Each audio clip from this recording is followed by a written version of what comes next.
ابی جحیفۃ وہب بن عبد اللہ رضی اللہ عنہ قال رأيت النبي صلى الله عليه وسلم بمكة وهو بالأبتح في قبة له حمراء من أدم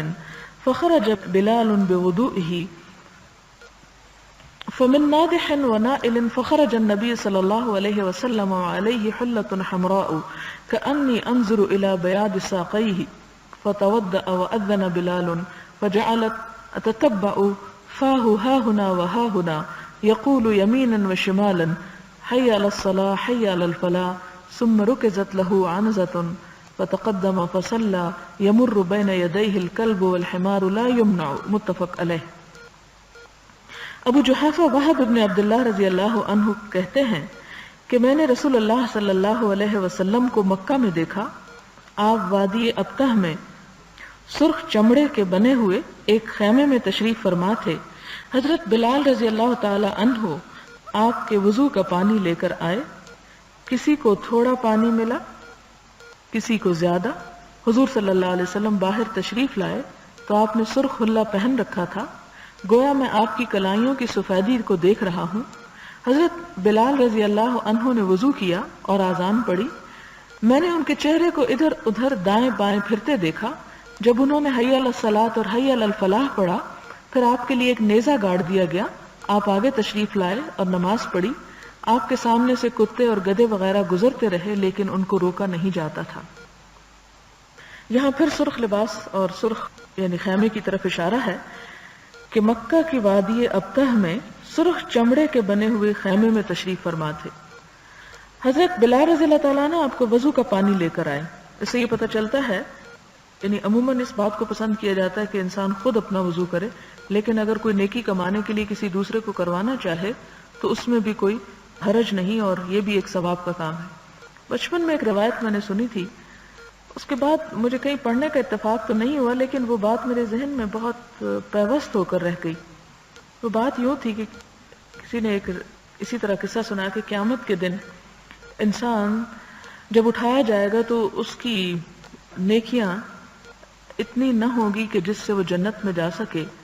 اور صرف اتنی نیکی کی ضرورت ہوگی، یعنی بہت تھوڑی سی نیکی کی ضرورت ہوگی۔ انسان اپنے والدین کے پاس جائے گا، ماں کے پاس، باپ کے ساتھ، بہن کے پاس، بھائی کے پاس، ایک ایک سے مانگے گا اور کوئی نہیں دے گا، حتیٰ کہ وہ ایک ایسے شخص کے پاس آئے گا جس کو دنیا میں اس نے وضو کروایا ہوگا، اور وہ اس سے مانگے گا جب تو وہ کہے گا کہ اس نیکی کے بدلے میں جو تو نے دنیا میں میرے ساتھ کی تھی میں تجھے اتنی نیکی دیتا ہوں کہ جس سے تیری بخشش ہو جائے، اور پھر وہ اس کی وجہ سے اس کی بخشش ہو جائے گی۔ اب مجھے دوبارہ اس کی اوتھینٹسٹی اس واقعے کی چیک کرنے کا مجھے موقع نہیں ملا کبھی، لیکن اگر یہ بات اپنی جگہ پر درست ہے اور درست ہی ہوگی تو یہ ایک بہت بڑی حقیقت ہے، کیونکہ اس کی تائید ایک اور حدیث سے بھی ہوتی ہے کہ آپ صلی اللہ علیہ وسلم نے فرمایا کہ نیکی کے چھوٹے سے کام کو بھی حقیر نہ سمجھو۔ یعنی اگر کہیں موقع مل رہا ہے کسی کے ساتھ اچھے طریقے سے بات کرنے کا، کسی کا چھوٹا سا سامان اٹھا کے اس کی مدد کرنے کا، کسی کو ایک گلاس پانی پیش کرنے کا، کسی کی رستے سے کوئی اذیت والی چیز ہٹانے کا، اگر کوئی وضو کر رہا ہے تو اس کے وضو کا پانی اس کے ہاتھوں پہ انسان ڈال دے، تو آپ خود سوچیں کہ یہ عمل 2-3 منٹ کا ہے، اور اس کے بدلے میں جو نیکی ہوگی وہ بھی ظاہر ہے کوئی بہت بڑی نہیں ہوگی، لیکن قیامت کے دن انسان اپنی نجات کے لیے اتنی نیکی کو بھی ترسے گا۔ اور بعض اوقات جیسے کہ وہ ایک اور حدیث میں آتا ہے کہ کچھ لوگ اعراف پر روک لیے جائیں گے جن کی نیکی اور بدی بالکل برابر ہوگی۔ یہ جنت اور دوزخ کے درمیان ایک بلند مقام کا نام ہے۔ آپ صلی اللہ علیہ وسلم نے فرمایا کہ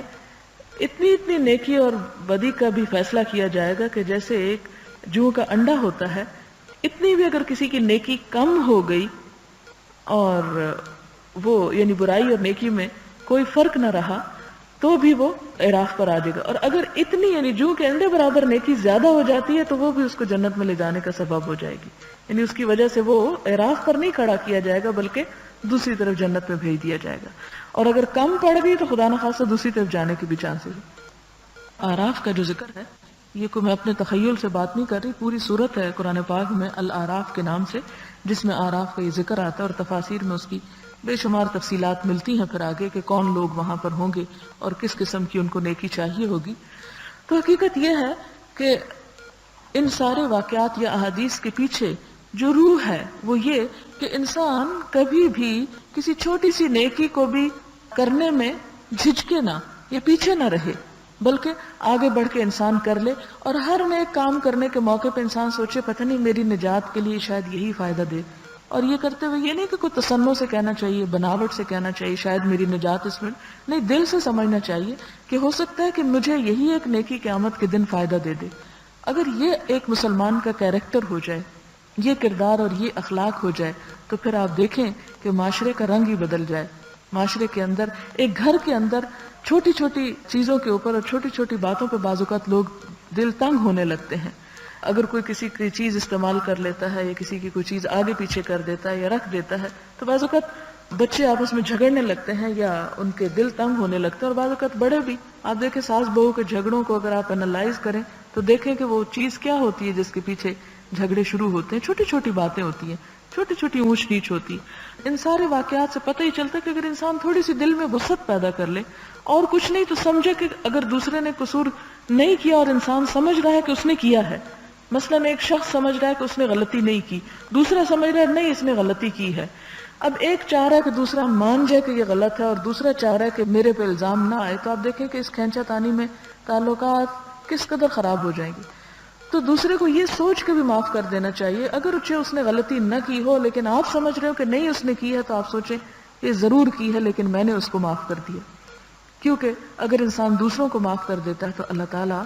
اس کو معاف کرنے کا وعدہ کرتے ہیں۔ تو اس طرح آپ دیکھیں کہ چھوٹی چھوٹی چیزوں پر معاف کر دینا اور چھوٹی چھوٹی چیزوں پر دل کھلا کر لینا انسان کی اس زندگی کو بھی بڑا خوشگوار بنا دیتا ہے۔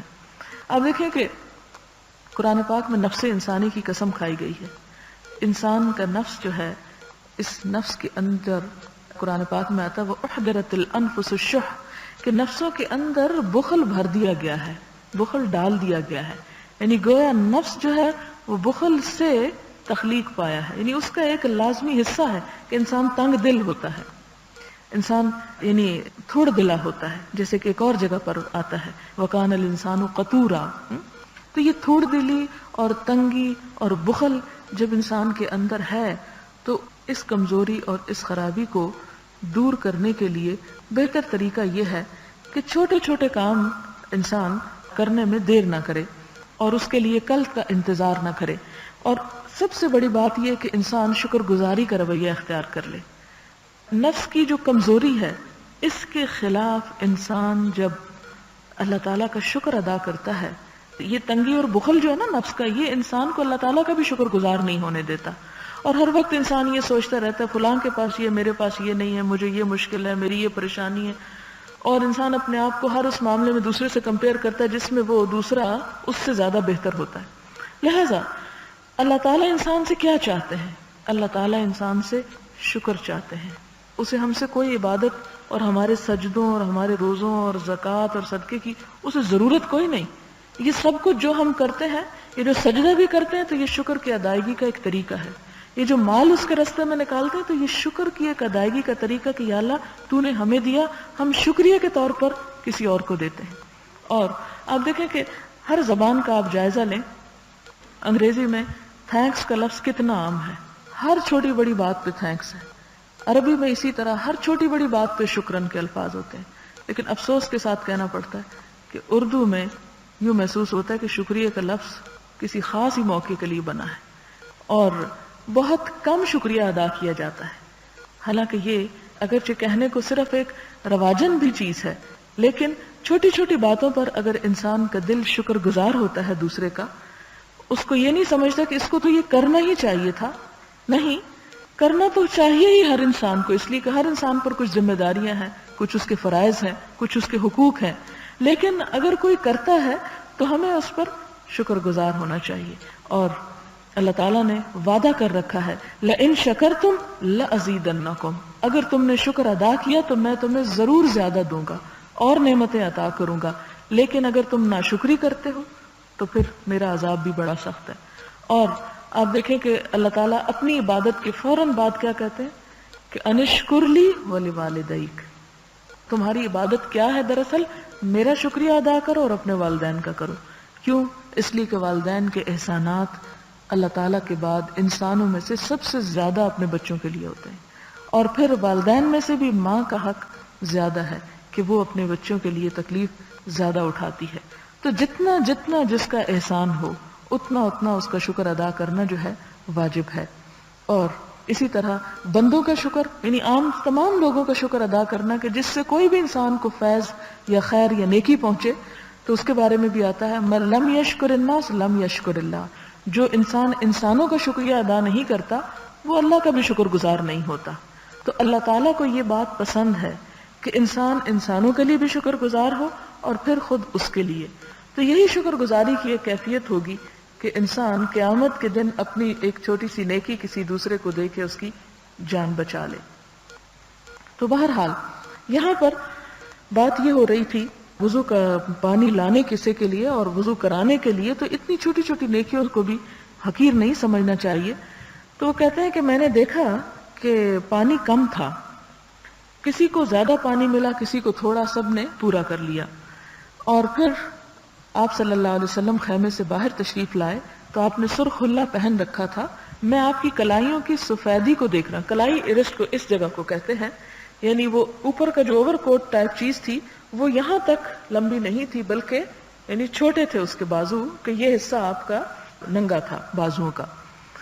حضرت بلال رضی اللہ تعالیٰ عنہ نے وضو کیا اور اذان پڑھی. میں نے ان کے چہرے کو ادھر ادھر دائیں بائیں پھرتے دیکھا, یعنی جب حی علی الصلاۃ کہا تو دائیں طرف اور پھر حی علی الصلاۃ دوسری طرف, پھر حی علی الفلاح دائیں طرف اور دوسری دفعہ حی علی الفلاح کہتے ہوئے بائیں طرف. اور اذان بولتے ہوئے ایک مسنون طریقہ ہے. اللہ اکبر اور اللہ اکبر کے وقت گردن نہیں ہلائی جائے گی, لیکن حی علی الصلاۃ حی علی الفلاح کے وقت. اس کے پیچھے کیا حکمت ہے؟ اس لیے کہ باقی اذان کے الفاظ جو ہیں وہ تو اللہ تعالیٰ کی عظمت کے اظہار کے طور پر ہیں, لیکن حی علی الصلاۃ کا معنی ہے آؤ نماز کی طرف, آؤ نماز کی طرف. حی علی الفلاح کا معنی آؤ کامیابی کی طرف. تو جب انسان کہتا ہے ادھر منہ کر کے تو مراد یہ کہ گویا وہ ادھر کے لوگوں کو بلا رہا ہے, اور جب ادھر منہ موڑتا ہے تو گویا وہ ادھر کے لوگوں کو بلا رہا ہے. اور اسی طرح حی علی الفلاح کہتے ہوئے بھی یعنی وہ ایک بات کو زیادہ پھیلا کے کہنے کی بات ہے یہاں. پھر آپ کے لیے ایک نیزہ گاڑ دیا گیا اور آپ تشریف لائے, نماز پڑھی, یعنی آپ نے جماعت کروائی, امامت کی, اور امام کے آگے سترہ رکھ دیا گیا. سترہ یہ ہے کہ جب کوئی شخص نماز پڑھے تو اپنے آگے کوئی ایسی چیز رکھ لے کہ آگے سے اگر کوئی گزرے تو پڑھنے والے کی نماز میں خلل نہ آئے اور گزرنے والے کو بھی کوئی گناہ نہ ہو. یہاں ایک بڑی اہم بات ہمیں پتہ چلتی ہے کہ اگر جماعت سے نماز پڑھی جا رہی ہو اور امام کے آگے صرف سترہ رکھ دیا جائے اور باقی ہر نمازی کے آگے لائن میں کچھ بھی نہ ہو تو آگے سے پھر گزرا جا سکتا ہے. امام کے سترے کے پار اگر گزر جائے اور باقی نمازیوں کے آگے کچھ نہیں تو اس سے کوئی فرق نہیں پڑتا. یعنی مثلا یہ صفیں بچھی ہوئی ہیں اور یہ امام ہے, امام کے آگے یوں سترہ رکھا ہوا ہے. اب اگر ایک شخص صف کے آگے سے گزرنا چاہتا ہے تو ظاہر ہے کہ اس جگہ بھی لوگ کھڑے ہیں, اس جگہ بھی کھڑے ہیں, ان کے آگے کچھ نہیں رکھا ہوا, صرف امام کے آگے رکھا ہوا ہے. تو امام کے آگے رکھی ہوئی چیز تمام لوگوں کے لیے کافی ہو جائے گی, اور ایک شخص اگر آگے سے گزرنا چاہے تو وہ گزر سکتا ہے, اسے گناہ نہیں ہوگا. یہ تو آپ سب کو معلوم ہے کہ نمازی کے آگے سے گزرنے کا بہت سخت گناہ ہے, اور آپ صلی اللہ علیہ وسلم نے فرمایا کہ ایک شخص 40 تک کھڑا رہے, اس سے بہتر ہے کہ وہ نمازی کے آگے سے بے صبری سے گزر جائے. تو راوی کہتے ہیں کہ میں بھول گیا ہوں کہ 40 دن تھے یا 40 سال تھے جو آپ نے فرمایا کہ 40 سال کھڑا رہے, اس سے بہتر ہے کہ وہ نمازی کے آگے گزرے, یعنی انتظار کر لے اتنے سال تو بہتر ہے. اور یہاں تک بھی کہا گیا کہ اگر کوئی نمازی کے آگے سے گزرتا ہے تو وہ اسے اپنے ہاتھ سے بھی پیچھے روک سکتا ہے, کیونکہ اس آگے سے گزرنے سے نقصان یہ ہوتا ہے کہ نماز پڑھنے والے کی توجہ جو ہے وہ نماز کی طرف نہیں رہتی. اس لیے اس اسلام کے اس طریقے اور ادب کو بچوں کو بھی سکھا دینا چاہیے اور بڑوں کو بھی پتہ ہونا چاہیے. اور ساتھ ہی یہ کہ یہاں ایک اور بات پتہ چلتی ہے کہ کتے اور گدھے وغیرہ بھی آگے سے, جانور بھی گزرتے رہے, لیکن آپ نے ان کو منع کرنے کا حکم نہیں دیا اور اسی حال میں سب نماز پڑھتے رہے. تو اس سے یہ پتہ چلتا ہے کہ نماز کے آگے سے اگر کوئی کتا گزر جاتا ہے یا کوئی جانور گزر جاتا ہے, کوئی گدھا اور بھی شاید کوئی چیز ہو, لیکن ان دو جانوروں کا اس لیے شاید ذکر کیا گیا کہ یہ دونوں ناپسندیدہ جانوروں میں شمار ہوتے ہیں. فرمایا کہ اس سے نماز نہیں ٹوٹتی اگر کسی کے آگے سترہ ہے اور سترے کے پیچھے سے کوئی بھی اس قسم کا بھی جانور گزر جائے. تو یہ بخاری اور مسلم کی روایت ہے.